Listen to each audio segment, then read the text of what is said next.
Assalamualaikum warahmatullahi wabarakatuh. Alhamdulillah alladzi khalaqal insana fi ahsani taqwim. Segala puji milik Allah yang telah menciptakan manusia sebaik-baik ciptaan. Allah Subhanahu wa taala memberikan karunia manusia kepada manusia ini berlebih, tidak seperti makhluk yang lain. Terutama Allah memberikan akal, hati, fisik yang sempurna. Karena itu Allah memberikan beban sekaligus kewajiban untuk mengabdi kepada Sang Pencipta. Sebagaimana Allah menyatakan dalam Al-Quran, "Wa ma khalaqtul jinna wal insa illa liya'budun." Tidaklah kuciptakan jin dan manusia kecuali untuk menyembah kepadaku. Maka sempurnakan sesembahan kepada Allah. Allah memberikan jaminan kebahagiaan di dunia dan kebahagiaan yang hakiki nanti di surga. Tapi sebaliknya, barang siapa yang menyia-nyiakan pengabdian kepada Allah, tidak faham agama, tidak mengerti tentang akidah, tentang tauhid, tentang sunnah, maka dia akan sengsara, bahkan menderita di dunia, lebih-lebih nanti di akhirat. Mungkin orang menanyakan, oh itu buktinya Ustadz, tidak sholat, kaya raya, badannya sehat. Sampai tidak tahu, hatinya ini kosong. Kalau toh mereka mendapatkan kenikmatan, itu hanya sesaat. Allah menyatakan, numatti'uhum qalilan summa natarrahum ila adzabin khalid. Kami senangkan mereka itu sebentar, tapi setelah itu kami paksa mereka untuk mendapatkan azab yang sangat pedih. Asyhadu an la ilaha illallah wa asyhadu anna Muhammadan abduhu wa rasuluh. Aku bersaksi bahwasanya tidak ada Tuhan yang patut diibadai dengan benar kecuali Allah, dan bahwasanya Muhammad adalah hamba dan utusannya. Qala Allah Ta'ala fi kitabihil karim, la in syakartum la azidannakum wa la in kafartum inna adzabi lasyadid. Seandainya kamu bersyukur, kata Allah, aku akan tambah nikmat itu. Tapi kalau kamu kufur, ingat azabku ini sangat pedih. Syukur nikmat berbanding lurus dengan ketaatan. Sebaliknya kufur nikmat itu pun berbanding lurus dengan kemaksiatan. Karena syukur ini sama dengan pengikat nikmat, Pak. Tapi ingkar kepada nikmat Allah sama dengan melepas nikmat Allah. Karena itu sekali lagi saya menghimbau kepada diri saya, bapak-bapak, ibu-ibu, jamaah pengajian yang dirahmati oleh Allah, hendaklah Anda membiasakan syukur kepada Allah. Jangan terlalu banyak mengeluh dalam hidup ini. Kalau memang kita harus mengeluh, mengeluhnya kepada Allah. Jangan mengeluh kepada manusia. Karena kata orang Jawa, enak wong iku ndek wong liya. Enak iku ya, sampai ndak tahu. Mungkin ruwet keluarganya. Mungkin banyak masalah tentang perekonomiannya, ndak tahu kita. Jangan kita memandang seperti itu. Kenapa? Karena manusia ini seperti keluwung. Enake wong ndek wong. Sawang sinawang. Tidak, semua punya problem masing-masing. Karena itu syukuri nikmat Allah, jangan mengkufuri. Amma ba'd, ayyuhal ikhwah, jamaah kajian yang dirahmati oleh Allah. Tema kita, apa itu temanya?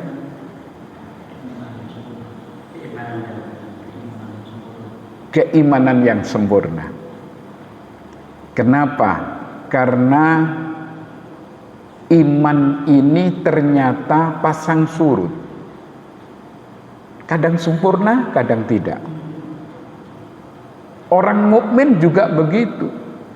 Punya beberapa ciri. Ada orang mukmin yang kuat, ada orang mukmin yang lemah. Dan mereka ini punya identitas masing-masing. Allah memotret tentang orang mukmin yang kuat itu di surah Al-Anfal ayat 2 sampai ayat 4. Nanti bisa dilihat di rumah ya.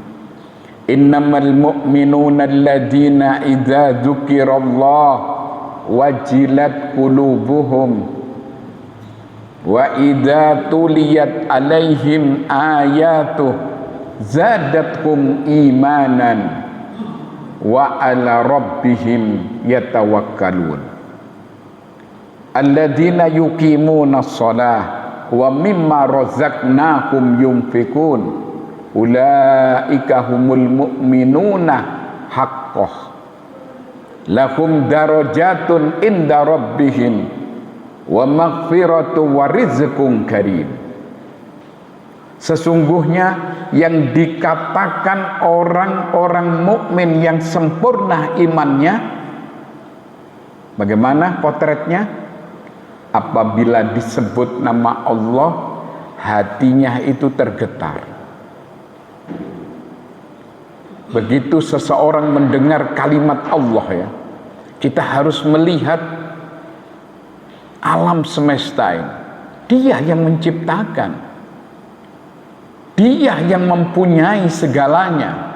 Bayangkan, langit yang 7 lapis, bumi yang Allah hamparkan, itu semua murni ciptaannya Allah. Karena itu apabila disebut nama Allah, hati kita ini harusnya bergetar. Getarnya hati ini akan membuahkan rasa takut. Ini kan banyak orang yang, coba perhatikan, banyak orang yang subhanallah mendengar ucapan Allah, mendengar kalimat Allah dibaca, tapi seperti kayak tidak paham, kayak biasa. Tidak seperti itu. Allah ini yang menguasai segalanya, bahkan yang menentukan kehidupan kita. Hidup kita, mati kita, surga kita, neraka kita tidak tahu. Allah yang menentukan. Kok tiba-tiba orang mendengar kalimat Allah biasa-biasa? Ini kekeliruan. Maka Allah menyatakan, innamal mu'minuna alladzina idza dzukirallah wajilat qulubuhum. Apabila disebut nama Allah, hati itu tergetar. Dan ini dibuktikan dengan para sahabat. Ketika junjungan kita Nabi besar Muhammad sallallahu alaihi wasallam dibuli oleh masyarakat Arab pada waktu itu, orang-orang musyrik, saking bencinya kepada dakwah tauhid ini, karena hampir semuanya menyembah berhala. Kok tiba-tiba Nabi Muhammad mengatakan Tuhan cuma satu? Padahal mereka ini punya Tuhan, tidak nanggung-nanggung, 360. Tuhan-Tuhan besarnya bernama Lata, Uzza, Manata, Hubal, dan yang lainnya. Itu berbentuk berhala-berhala. Akhirnya diadakan sayembara. sayembaranya tidak mufakat, Pak. Barang siapa yang bisa membunuh Nabi, maksudnya barang siapa yang bisa membunuh Muhammad atau menangkap Muhammad, misalnya tidak bisa dibunuh tapi ditangkap, itu jaminannya 100 onta. Siapa orang tidak tergiur? Ada seorang yang bernama Daksur. Daksur ini memang pembunuh bayaran, nggak main-main Daksur ini. Dia tidak geruda-geruduk, tidak kesusah-kesusu. Dia melihat, memantau di mana Nabi lengah. Subhanallah, Daksur melihat, oh di sini. Ternyata Nabi ketika itu berlepas lelah ya, karena mungkin kepayahan menyampaikan amanah berupa dakwah ini. Bahkan menurut satu riwayat, Nabi ini saking payahnya dia tertidur di pasir ya. Para sahabat ini tidak berani mengganggu. Dilihat oleh Daksur, oh ini begitu sepi, nggak ada orang, sahabat ada yang di sana, ada yang di sini, ada. Maka Daksur langsung mendekat kepada Nabi dengan menghunus pedang sambil mengatakan, ya Muhammad, apabila ku tebas batang lehermu ini, siapa yang dapat menolongmu? Spontan Nabi mengatakan, Allah. Ucapan Allah ini membuat Daksur gemetar, keringat dingin bercucuran. Pedang itu sampai terjatuh, diambil oleh Nabi. Seakan-akan Nabi mengatakan, sekarang giliranmu Daksur.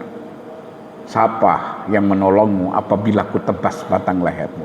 Tidak ada Muhammad, kecuali kalau engkau memberikan ampunan. Nabi pun memberikan ampunan. Bayangkan, orang sejahat itu ya, mau membunuh Nabi. Tapi Nabi melepas begitu saja, memberikan maaf begitu saja. Karena ini dakwah. Subhanallah, sudah kuat memegang pedang, padahal dia pembunuh bayaran. Subhanallah, seperti itu. Apabila disebut nama Allah, hati itu tergetar. Nah, karena itu perlu diketahui siapa yang menyebut ini. Sekarang banyak orang menyebut Allah seperti kayak segojangan ya, tidak ada pengaruh apa-apa. Ini ada apa? Mesti ada yang nggak beres. Nah, ini yang pertama. Kemudian yang kedua, di situ wa idza tuliyat alaihim ayatu zadathum imanan. Apabila dibacakan ayat-ayat Allah, iman itu tambah. Ayat Allah itu ada dua, Pak. Ada ayat kauniyah, ada ayat kauliyah. Adapun ayat kauniyah yang tercipta alam semesta ini. Karena itu kita tidak boleh dablek ya. Entah kita lagi safar ke Bogor, melihat keindahan alam, apalagi sekarang kan liburan ya, luar biasa ya. Hampir setiap keluarga itu membawa anaknya, cucu-cucunya ke tempat-tempat yang indah. Di Lumajang itu ada yang namanya Sumber Takir, bagus sekali. Pemandangannya bagus, airnya jernih dan murah, nggak pakai bayar. Subhanallah.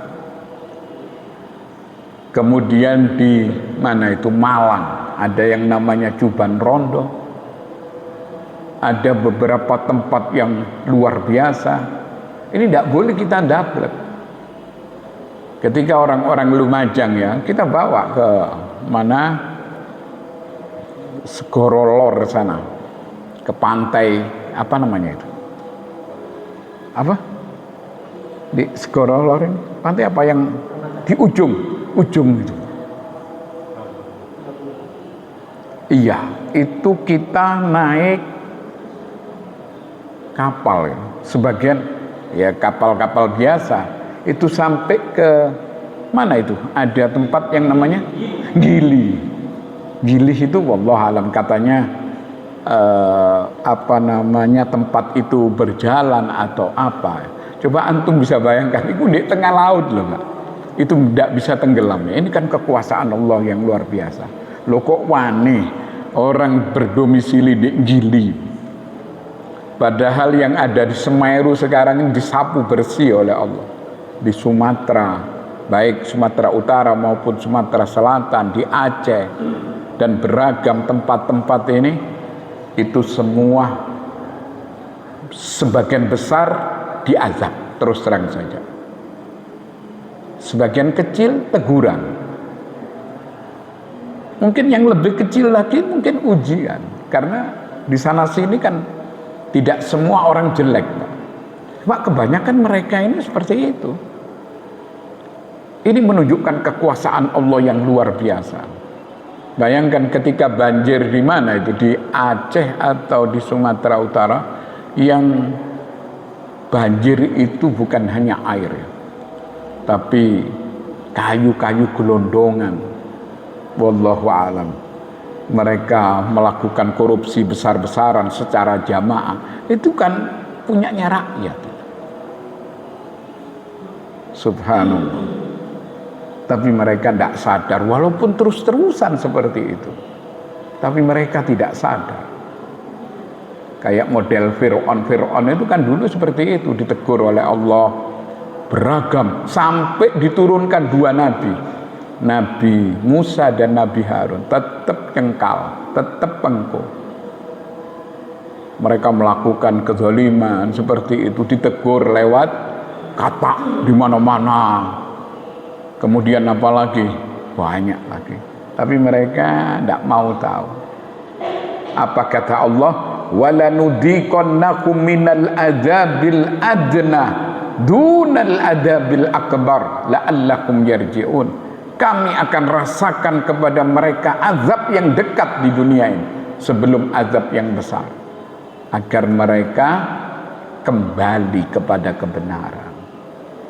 Ya, kejadian alam ini memang ada yang menyenangkan ya, tapi ada yang tidak menyenangkan. Ini gara-gara ulah tangan manusia itu sendiri. Jadi kita kembali lagi ya, melihat ayat-ayat kauniyah ini harus peka pikiran kita ya. Ojo ndablek, Pak. Kita harus tahu bahwa ini diciptakan oleh Allah bukan sia-sia. Bahkan Allah menyatakan huwallazi khalaqalakum ma fil ardi jami'an. Dialah Allah yang telah menciptakan untuk kamu apa yang ada di muka bumi ini. Tapi jangan digunduli hutan-hutan ini. Begitu digunduli ini resikonya. Apalagi dicolongi, nyolongnya juga berjamaah. Parah. Terutama di negeri tercinta ini. Parah sekali. Wallahu a'lam. Nah, kemudian yang kedua ada ayat kauliyah, yaitu ayat yang terucap. Apa itu? Al-Quran. Jangan sampai waktu berlalu, hari berlalu tanpa kita baca Al-Quran. Emang Pak, hidup ini singkat ya, kita ini sudah tua. Allah menyatakan wa nunazzilu minal Qur'an ma huwa shifaa'u wa rahmatun lil mu'minin wa la yazidud dhalimina illa khasara. Kami yang menurunkan Al-Quran ini ma huwa shifa', untuk penyembuh, sebagai obat bagi jiwa, sekaligus sebagai rahmat bagi orang-orang yang beriman, dan tidak menambah kepada orang-orang yang zalim kecuali apa? Kerugian belaka. Monggo, 2 ayat ini, ayat kauliyah, yaitu ayat yang terucap berupa Al-Quran, jadikan bacaan pertama dan utama dalam hidup ini. Anda ini harus punya Quran terjemah, nomor 1. Yang kedua, punya tafsir Ibnul Katsir. Aslinya harus punya ya. Tapi sekarang kan mudah. bisa mendownload, tapi kadang-kadang nggak kebaca ya. Karena apa? Minat baca kita ini kurang sekali. Dolan rono, ngelencer rono. Bukan tidak boleh ngelencer, bukan tidak boleh main-main. Tapi kalau habis di situ kan eman. Sedangkan waktu kita ini terbatas. Manfaatkan Al-Quran. Ini ayat kauliyah. Dan usahakan kita ini harus hafal walaupun tidak 30 juz. Tapi juz 30 harus hafal. Masa kita yang sudah tua seperti ini tidak hafal-hafal? Kok kalah dengan anak-anak muda, anak-anak kecil-kecil itu? Ya mungkin wis pepek ya. Wong tua iki kadang-kadang ojo bapak Al-Quran. Jenenge kadang lali kok. Namanya lupa. Allah karim. Kemudian dalam ayat itu terdapat kalimat apabila dibacakan ayat-ayat Allah zadathum imanan, maka iman itu bertambah. Maka para ulama memberikan masukan kepada kita, iman itu ada 3 model, Pak. Ada iman yang selalu bertambah, ada iman yang statis, yang tetap, ada iman yang kadang bertambah, kadang berkurang. Adapun iman yang selalu bertambah, yaitu imannya para nabi, para rasul, seperti itu.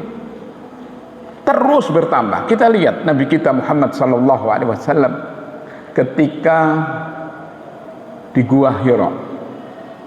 Nabi ini ketakutan karena tidak tahu.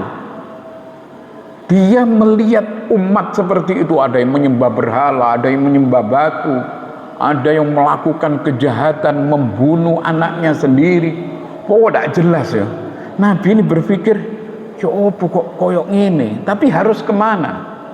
Beliau berhalwat di Gua Hira. Ceritanya seperti itu dan sampean sudah paham ya. Ketika itu berkali-kali Nabi, subhanallah, istrinya memang sholihah ya, luar biasa. Khadijatul Kubra itu diberi bekal oleh Khadijah. Nabi berangkat itu di atas gunung ya, Pak, di Gua Hira. Kalau sampean ke mana? Ke Mekah, tahu nanti. Gua Hira ini tidak terlalu besar loh. Cukup untuk 1 atau 2 orang. Yang apabila terlalu gemuk orangnya tidak cukup ya. Itu Nabi berhalwat di situ.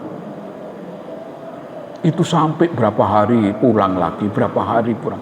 Tidak ngerti Nabi harus apa. Dia minta kepada Sang Pencipta, dia tidak tahu. Tiba-tiba datang Jibril alaihissalam.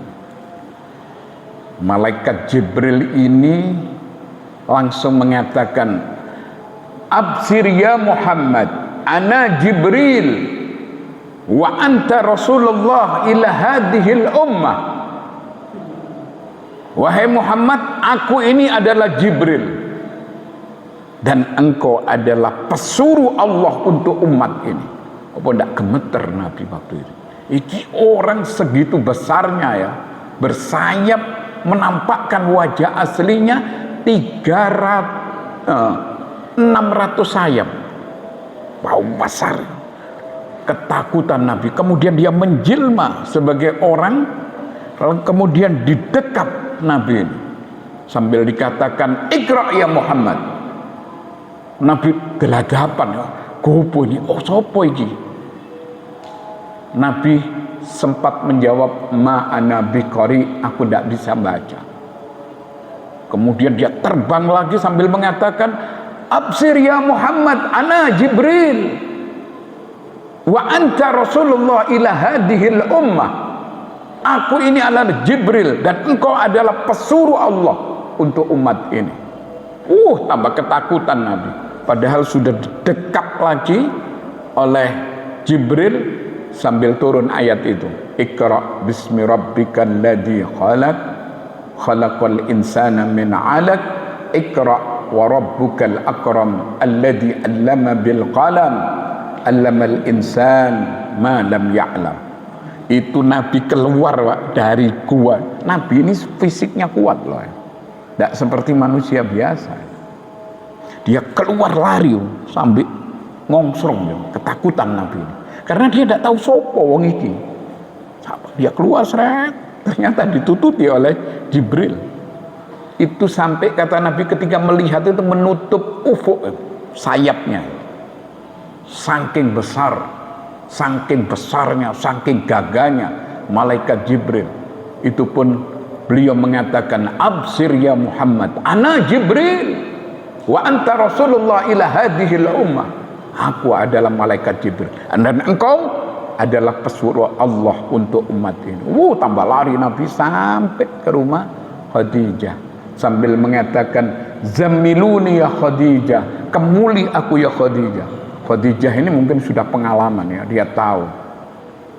Dia menenangkan hati Nabi, ketakutan. Kenapa? Wahai suamiku, aku ini takut kepada diriku sendiri. Bayangkan, Nabi itu sampai pedina ngalak itu, kok sampai kayak gini. Akhirnya berselang beberapa hari, Khadijah membawa Nabi ke Sabah, ke Warokoh bin Naufal.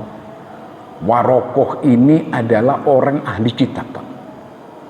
Dia hafal Taurat, hafal Injil, tapi sudah tua orangnya dan matanya sudah buta. Apa kata Warokoh? Ceritakan kepadaku apa yang kau alami. Cerita apa adanya. Hazan namus, kata Warokoh, ini yang pernah datang kepada Musa dulu. Seandainya aku kuat dan aku masih muda, aku akan menolongmu. Engkau adalah nabi di umat ini. Karena memang sudah terbukti, data-datanya lengkap, baik di Injil maupun di Taurat. Itu cerita singkatnya seperti itu. Akhirnya tambah lama Nabi tambah kuat imannya. Turun beberapa surah, diantaranya Wadduha. Karena Nabi waktu itu tenggang waktunya ini agak lama, kalau tidak turun ayat, Nabi ini kangen kepada malaikat Jibril. Sampai turun ayat. Terus seperti itu tambah lama, tambah kuat. Kenapa? Karena setiap Nabi ini imannya tambah lama, tambah terus bertambah, terus menguat. Seperti imannya Nabi Adam misalnya. Setelah Nabi Adam itu memakan buah terlarang, apa terus dia dihina? Enggak, tambah mulia dia. Setelah bertobat, memperbaiki diri, sampai Nabi Adam mengatakan kepada Allah, padahal sudah di dunia ini. Nabi Adam mengatakan kepada Allah, ya Allah, kembalikan aku ke surga kayak dulu. Jangan khawatir Adam, kalau engkau mati tak masukkan surga. Subhanallah. Nah, itu yang pertama ya, ada iman yang selalu bertambah. Imannya siapa? Imannya para nabi dan para rasul. Kemudian yang kedua, ada iman yang statis, yang tetap. Imannya siapa? Imannya para malaikat. Sejak dulu seperti itu malaikat kan? Tidak ada ceritanya malaikat korupsi ayat misalnya, atau malaikat nyolong tahu, tidak mungkin. Karena malaikat ini tidak makan, tidak minum, statis cuman. Mulai dulu seperti itu. Seperti malakul maut, apa tugasnya? Cuma nyambut nyawa tok. Dan dia tidak takut kepada siapapun. Sama Pak Harto tidak takut, sama siapa saja tidak takut. Sampai kepada Nabi Muhammad, manusia yang paling sempurna imannya, manusia yang paling dicintai oleh Allah.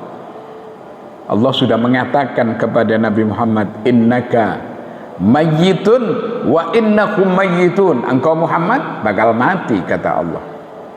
Dan orang-orang semua ini bakal mati. Malaikat maut tetap itu tugasnya.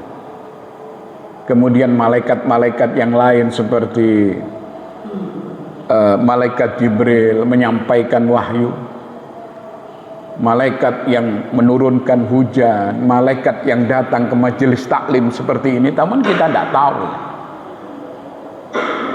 Malaikat ini statis, tetap imannya seperti itu, tidak berkurang, tidak bertambah. Nah, kemudian yang ketiga, ada iman yang kadang bertambah, kadang berkurang. Imannya siapa? Ya sampean semua ini, saya kadang luar biasa ya, tahajud 11 rakaat, Masya Allah, khusyuk, menangis. Tiba-tiba seminggu tidak tahajud, sebulan tidak tahajud. Ini ada apa? Mengalami penurunan. Kadang giat, Masya Allah, zikir pagi, zikir sore. Tapi ternyata di satu sisi tiba-tiba kita mengalami futur, main sana, main situ, balik ando-andoro maneng. Ada yang seperti itu. Jadi saya ingat dulu saya punya anggota pengajian, Pak, di daerah Puluh sana. Karena dia mulai memahami agama ya bertahap. Dia ini senengane PT. Walaupun bukan untuk diadu ya. Sekali waktu PT ini memang diadu. Akhirnya saya bilang enggak benar ini, mohon maaf Pak. Kamu enggak boleh aduan ayam ini. Oh enggak boleh. Mengadu manusia enggak boleh, mengadu binatang pun enggak boleh. Haram hukumnya ini. Terakhir dia mengatakan, Ustadz ini ayam-ayam ini tak juali semua sudah. Tinggal ada satu ayam yang saya ini cinta sekali. Ayam ini besar luar biasa. Ini memang ayam aduan. Akhirnya saya bilang coba bismillah sudah. Nanti Allah akan memberikan kesenangan yang lain kepada sampean. Subhanallah, akhirnya dijual juga. Tambah bersih ya hati ini. Itu lagi meningkat. Tapi kadang-kadang namanya iman ya, naik turun. Yazid bit ta'at wa yanqus bil maksiat. Bertambahnya iman karena ketaatan, berkurangnya iman karena kemaksiatan. Itu iman kita seperti itu, Pak. Maka kita dianjurkan untuk apa? Untuk selalu istiqomah. Ada doanya itu. Allahumma inni as'aluka imanan la yartad wa na'iman la yanfad wa murafaqata Muhammadin sallallahu alaihi wasallam fi a'lal jannatil khuldi. Ya Allah, aku mohon kepadamu iman yang tetap, yang kuat, yang istiqomah, yang selalu meningkat. Dan aku meminta kepadamu ya Allah kenikmatan yang tidak pernah berkurang, yang tidak pernah hilang. Ini doa Nabi, dan kita dianjurkan untuk berdoa seperti itu. Dan aku memohon kepadamu ya Allah menyertai engkau nanti di akhirat, di surga yang sangat tinggi. Walaupun mungkin nggak pantas untuk kita ya, tapi karena Nabi yang menyuruh ya kita minta sudah. Perkara dikabulkan ya alhamdulillah, itu harapan kita ya. Minta, Nabi yang menyuruh supaya kita ini minta mendapatkan surga yang paling tinggi, surga Firdaus, beserta Nabi kita Muhammad sallallahu alaihi wasallam. Cuman ya harus ada persyaratan itu. Di antaranya perbanyak sujud, perbanyak melakukan sholat-sholat sunnah. Itu sehingga iman ini meningkat. Nah, kemudian ciri berikutnya apa? Wa ala rabbihim yatawakkalun. Mereka selalu tawakal kepada Allah. Hidupnya ini hanya menggantungkan diri kepada Allah. Tapi ini ceramah loh Pak ya. Prakteknya kadang-kadang juga berat ya. Kadang-kadang jauh panggang dari apinya. Tapi kan kita usaha. Ayo coba gantungkan hidup ini kepada Allah. Jangan menggantungkan uang kita ya. Seberapa sih banyak uang kita? Mau ngikuti titipan. Jangan menggantungkan akal kita, oleh aku. Jangan. Siapa yang harus kita menggantungkan hidup kepada Allah? Karena Allah memberikan jaminan Wa may yatawakkal 'ala Allah fahuwa hasbuh. Barang siapa yang bertawakal kepada Allah, Allah nanti yang mencukupi. Kenapa manusia ini kok seperti kurang terus, tidak cukup terus, mengeluh terus? Terus terang saja, kurang tawakalnya. Tidak ngomong orang lain sudah. Kita kadang-kadang seperti itu ya. Begitu ada masalah yang rodok berat, aduh kok ngene rek. Satu contoh misalnya, kulaan mobil tidak tepak Pak. Ayo, apa tidak ngeluh sampean? Seperti itu. Tapi kadang-kadang kita mendapatkan kenikmatan, ndak ono wong krungu. Begitu susah, sak kampung krungu kabeh. Tidak benar ini. Sudah kita sembunyikan, tawakal kepada Allah. Karena itu ada doa tawakal itu jangan ditinggalkan. Begitu panjenengan keluar dari rumahnya, bonang pasar, entah itu ke kantor, kemana saja, doa tawakal. Bismillahi tawakkaltu 'ala Allah wala haula wala quwwata illa billah. Karena apa?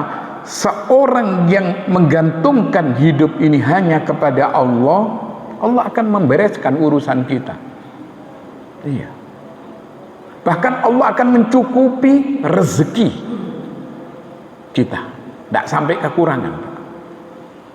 Nabi mengatakan, lau annakum tatawakkaluna haqqa tawakkuli la razaqakum kama yarzuqut tayr ta'du himason wa taruqu bitonan.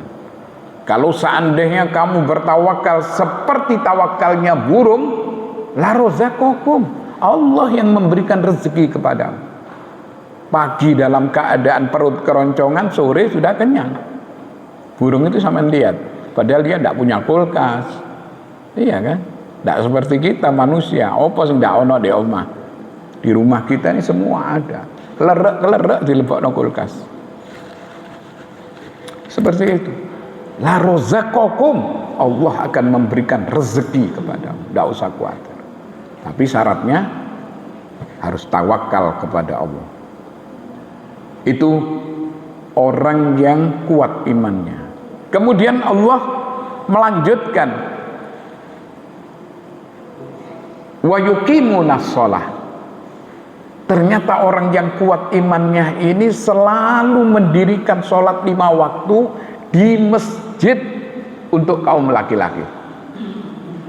Untuk kaum perempuan terserah, di masjid boleh, di rumah oke. Yang penting nggak telat. Jangan sampai ngolor-ngolor waktu ya. Biasanya orang perempuan ini nutuk-nutuk no penggawean, Pak.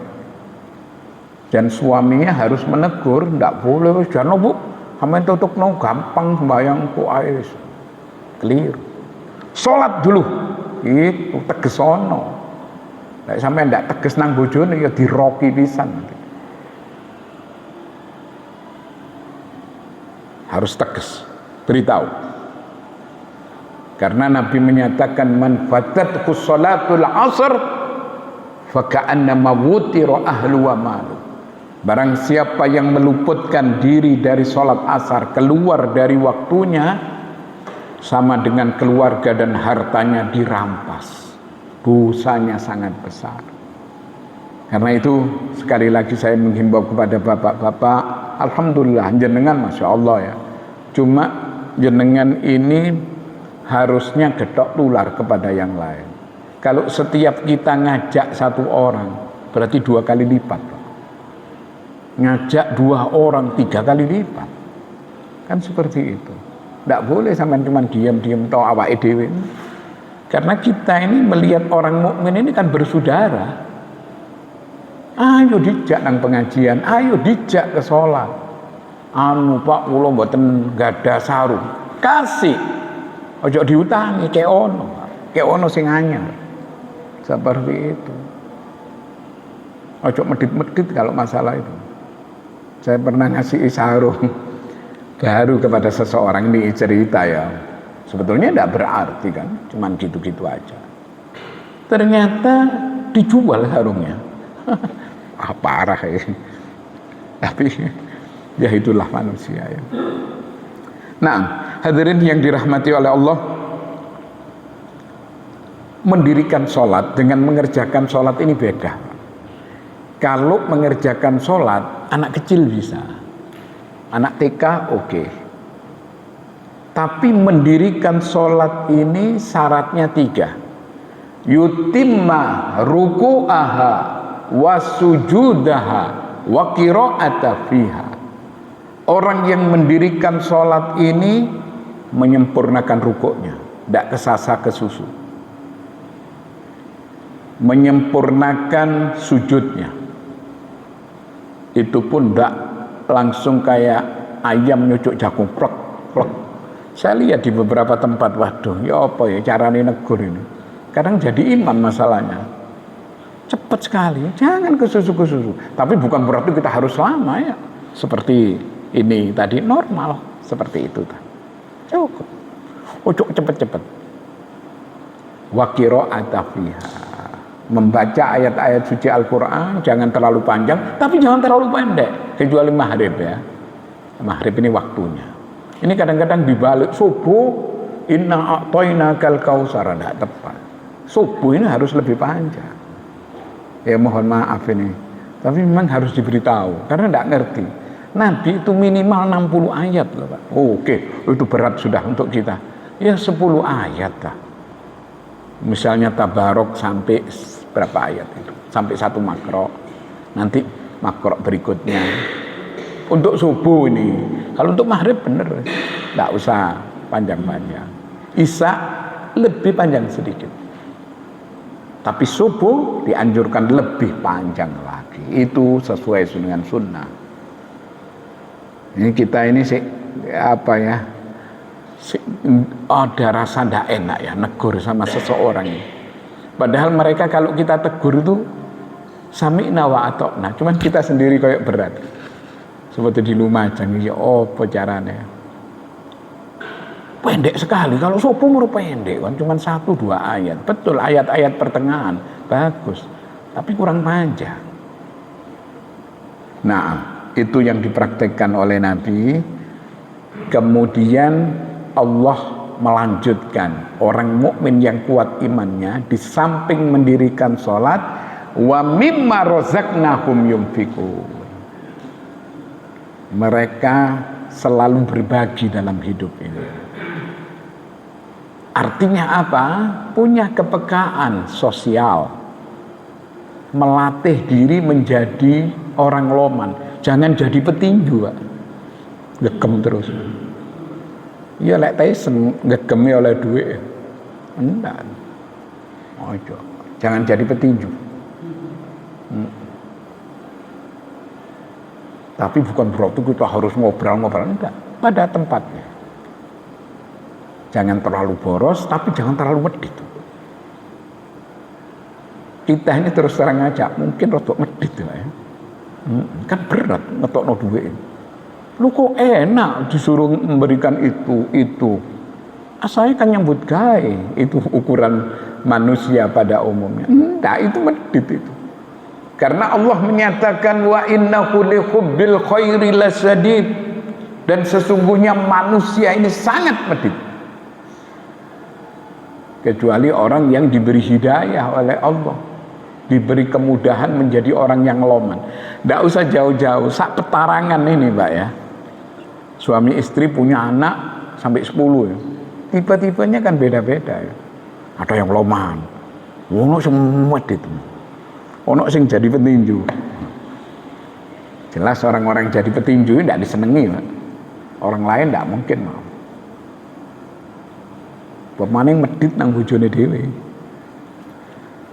apalagi sama orang lain. Astagfirullah. Ayo dilatih itu. Karena Allah menyatakan wa mayyuqassuha nafsihi faulaika humul muflihun. Barang siapa yang terselamat dari kemeditan dirinya, maka mereka itulah orang-orang yang beruntung. Nah, kalau kita sudah melaksanakan ayat-ayat tadi Pak, ini jaminannya 3. Ulaika humul mu'minuna haqqah. Mereka itulah benar imannya. Benar bagaimana? Lahum darajatun inda rabbihim. wa maghfiratun wa rizqun karim. Allah akan memberikan 3 jaminan. Jaminan yang pertama, Allah akan memberikan derajat yang sangat tinggi. Kan manusia ini hakikatnya sama, Pak. Sampean saya sama. Padha mangan segone, lek dijiwit ya padha lorone. Tapi nanti di akhirat berbeda. Apa bedanya? Ketaatan kepada Allah. Beda. Orang yang biasa tahajud dengan orang yang tidak biasa tahajud. Apa disamakan besok di akhirat? Enggak. Orang yang biasa sholat 5 waktu di masjid dengan orang yang tidak biasa sholat di masjid. Tidak sama. Termasuk orang yang loman dengan orang yang medit tak bodoh. Mungkin penampilan di dunia orang tidak kelihatan. Koyok loman wong iku padahal medite tidak lumrah. Tidak sama. Derajatnya jauh lebih tinggi. Itu satu. Yang kedua, wa maghfiratun. Allah akan memberikan ampunan dari semua dosa-dosa. Dan Allah sudah tidak memperdulikan lagi seberapa dosa orang itu. Ditutup oleh Allah, diampuni oleh Allah. Kemudian yang ketiga, apa jaminannya? Wa rizqun karim. Ini sudah notok, ini sudah. Yaitu mereka akan mendapatkan rezeki yang mulia, rezeki yang kekal. Rezeki apa? Surga nanti. Dan itu tujuan kita dalam hidup ini. Iya. Jadi cita-cita kita ojo donya tok wis ngono-ngono tok, Pak. Wah, aku pokoknya kudu tuku Fortuner. Begitu beli Fortuner ya biasa-biasa. 2 bulan, 3 bulan, 4 bulan biasa ya, kayak liya-liyane. Tapi begitu surga, apa kata Allah di dalam satu hadis qudsinya? Fil jannah ma la ainun ra'at wa la udhunun sami'at wa la khatara ala qalbi basari. Kenikmatan surga itu belum pernah terlihat oleh mata, terdengar oleh telinga, bahkan terlintas dalam hati manusia, masih belum pernah. Ini kenikmatan yang paripurna. Monggo Pak, kita amalkan surat Al-Anfal ayat 2 sampai ayat 4. Anda akan menuai kebahagiaan yang sejati di dunia, lebih-lebih nanti di alam akhirat. Cukup saya kira, insyaallah, karena sudah mau masuk azan. Kita tutup dulu. Subhanakallahumma wa bihamdika asyhadu an la ilaha illa anta astaghfiruka wa atubu ilaik. Assalamualaikum warahmatullahi wabarakatuh.